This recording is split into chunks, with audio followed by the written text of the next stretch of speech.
देखिए स्पीकर साहब ने ज़रूर ऑफ़र की है। अचकज़ई साहब मेरा ख्याल है खान साहब ने अब सारा मैंडेट दिया अचकज़ई साहब को कि जी बात करनी है, नहीं करनी है, और करनी है तो किसके साथ, वो अचकज़ई साहब ने आगे करनी थी। आज जितनी हिदायत मुझे अचकज़ई साहब ने दी हैं उसकी लाइट में मैंने तकरीर की है। मेरा ख्याल है इंशाअल्लाह ताला नेक्स्ट होगा, और ख़ासकर जब अचकज़ई साहब का नोटिफिकेशन हो जाएगी। हुकूमत के दरमियान जो डेडलॉक था मुज़ाकरात के हवाले से वो अब ख़त्म होने जा रहा है। आज हम इस कह सकते हैं आज की ऑफर के बाद।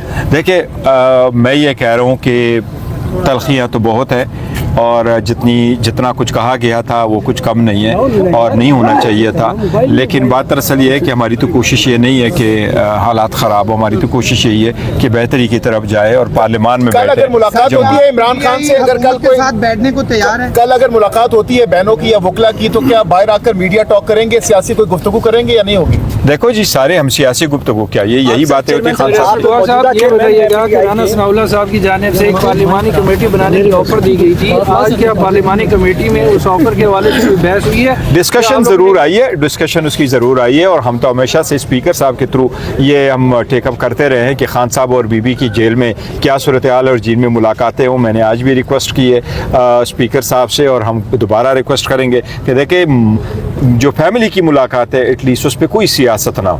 आप इनकी मुलाकात आप ज़रूर कर लें। पीटीआई के जो इमरान खान का ट्विटर अकाउंट है, इससे फौज के खिलाफ बयानात बंद क्यों नहीं हो रहे सर? हो जाएंगे इंशाल्लाह। और वो क़ुव्वत है जिनके लिए लाजिम है कि वो एक दूसरे को मजबूत करे। अगर एक दूसरे को मजबूत करने के बजाय वो एक दूसरे को थ्रेट समझे तो इससे तो देखो ना, अगर हमें थ्रेट कहा जाता है कि आप थ्रेट है और खान साहब के साथ इतनी बड़ी दुनिया की सपोर्ट है, तो इससे तो मुल्क के हालात बेहतरी की तरफ कभी नहीं जाएंगे। सोहेल अफरीदी साहब ने जो स्पीच की है सर, उस हवाले से क्या कहते हैं सर? जो कल उन्होंने स्पीच की है वो मुतवाज़िन स्पीच थी। आप कोई खास पॉइंट होता तो अपोजिशन लीडर की तकर्रुरी के हवाले से देखिए, वो अपोजिशन लीडर के हवाले से स्पीकर साहब ने कहा है, उन्होंने कहा था कि चूँकि मैटर हाई कोर्ट में सब जुडिस है इसलिए मैंने ऑर्डर नहीं किया। हमने एक एप्लीकेशन पेशावर हाई कोर्ट में दी है जिसमें हमने इस्तदा की है कि उस केस को हम विड्रॉ कर रहे हैं, और उस केस के विड्रॉवल के बाद उसका ऑर्डर आ जाएगा। आज तो हम यही एप्लीकेशन वहाँ देना चाह रहे हैं, लेकिन मेरे पास जो उन्होंने ऑर्डर लेके आया वो ऑर्डर नहीं आया जिसमें से विड्रॉवल का ऑर्डर है। तो शायद कल वहाँ पेशावर हाई कोर्ट से विड्रॉवल हो जाएगा, द नेक्स्ट डे हम उनको सबमिट करेंगे, और हमें उम्मीद है इंशाअल्लाह ताला महमूद खान अचकज़ई साहब जो है वो फिर लीडर ऑफ द अपोजिशन होंगे।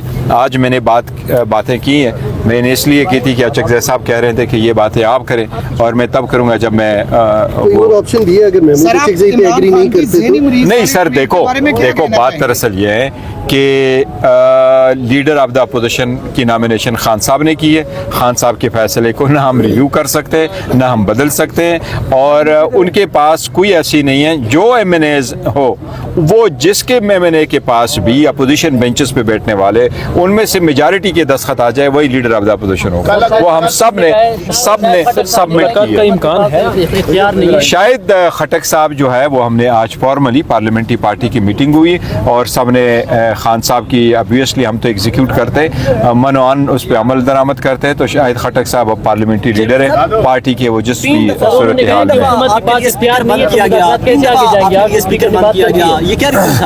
नहीं खैर स्पीकर बंद किया जाता है, हम यूज टू हो गए स्पीकर बंद किए जाते हैं। वो कहता है जी आपका टाइम पूरा है, यही तो हम कह रहे थे, लेकिन अचकज़ई साहब कह रहे थे he was of the opinion कि नहीं हम ये कहेंगे कि आप हमें वक्त दिया करें ताकि हम अपनी पूरी गुफ्तगू पार्लियामान में करें।